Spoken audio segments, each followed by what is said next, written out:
बघा, एक लक्षात घ्या, काल काँग्रेसच्या निर्लज्ज अशा प्रदेश अध्यक्षांनी जे नेहमीच काँग्रेस पक्ष जसं मी म्हणतो आहे हिंदू द्वेषी पक्ष आहे, हिंदू समाजाच्या विरोधात आणि तुष्टीकरणाच्या राजकारणामध्ये नेहमी अग्रेसर राहिलेला पक्ष म्हणून काँग्रेस पक्षाची ओळख आहे आणि त्यांच्या प्रदेश अध्यक्षांनी आमच्या छत्रपती शिवाजी महाराजांची तुलना एका हिंदू द्वेषी टिप्याशी केलेला आहे।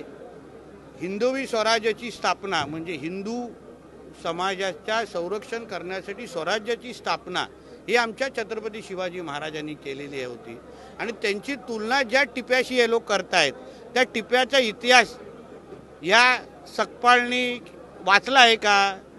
स्वतः टिप्या, ज्याला तुम्ही टिपू सुलतान आम्ही त्याला टिप्या म्हणतो, त्यांनी मी 8000 मंदिरं तोडली हे स्वतः उद्गार टिप्यानी काढलेले आहेत। स्वतःच्या तोडणे 8000 मंदिरं तोडलेली आहेत।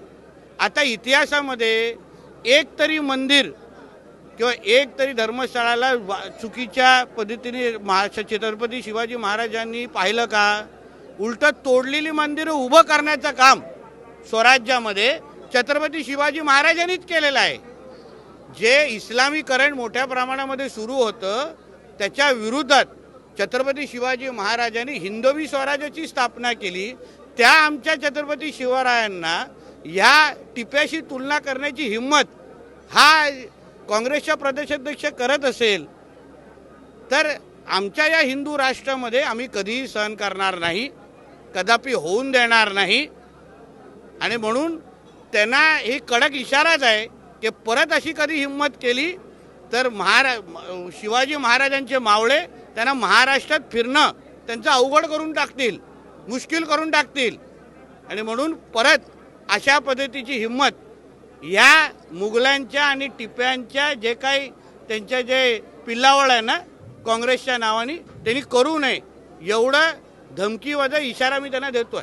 गुन्हा देखील दाखल झाला, दाखल झालाच पाहिजे, कारण का टिप्यांनी आमच्या हिंदू समाजाच्या विरोधात सर्वात जास्त धर्मांतर हिंदूंचं ह्या टिप्यांनी केलेले आहेत। त्याची तुलना तुम्ही शिवाजी महाराजांबरोबर करता? अरे शिवाजी महाराजांचा काय इतिहास होता? शिवाजी महाराजांनी हिंदू समाजासाठी काय केलेलं होतं?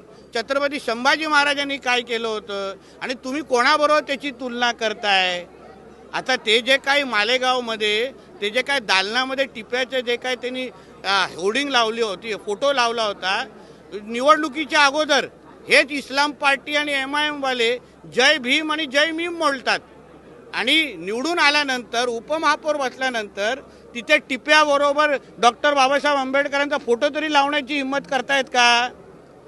म्हणजे ह्या सगळ्या गोष्टी ह्यांचे जे काही जिहाद करण्याचा जो काही इथे प्रयत्न आहे, इथे हिरवकरण करण्याचा जो प्रयत्न आहे, इस्लामीकरण करण्याचा जो प्रयत्न आहे, तो योग्य वेळ ओळखून या हिरव्या सापांना इथे ठेचण्याचं काम आमच्या देवाभाऊचं सरकार निश्चित पद्धतीने करेल एवढं मी विश्वासाने सांगतो।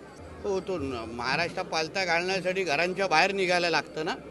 मुंबई पालथी घातली होती, काय झालं? मुंबईमध्ये सत्ता आली नाही म्हणून संजय राजाराम राऊतला बोलीन की थोडं जरा शुद्धीत जेवढं लवकर येतील तेवढं बरं आहे। हे लक्षात घ्या, अशा इस्लाम पार्टी MIM पक्ष हे PFI आणि ISI सारख्या अतिरेकी संघटनापेक्षा काही वेगळं नाहीत।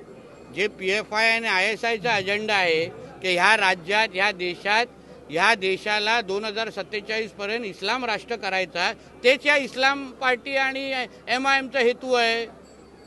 जसं आपण अतिरेक्यांना ठेचून संपवतो तसंच ह्या इस्लाम पार्टी आणि MIM वाल्यांचा हशर करायला पाहिजे। कारण हे काय ज्यांचे नेते स्वतःच्या भाषणामध्ये 15 मिनिटं पोलीस बाजूला करा, आम्ही हिंदूंना संपू असं भाषण देणारे कधी राजकीय पक्ष असू शकत नाही। म्हणून योग्य वेळी ह्या इस्लाम पार्टी आणि ह्या MIM सारख्या पक्षांना, अतिरेकी संघटनांवर बंदी घातली पाहिजे।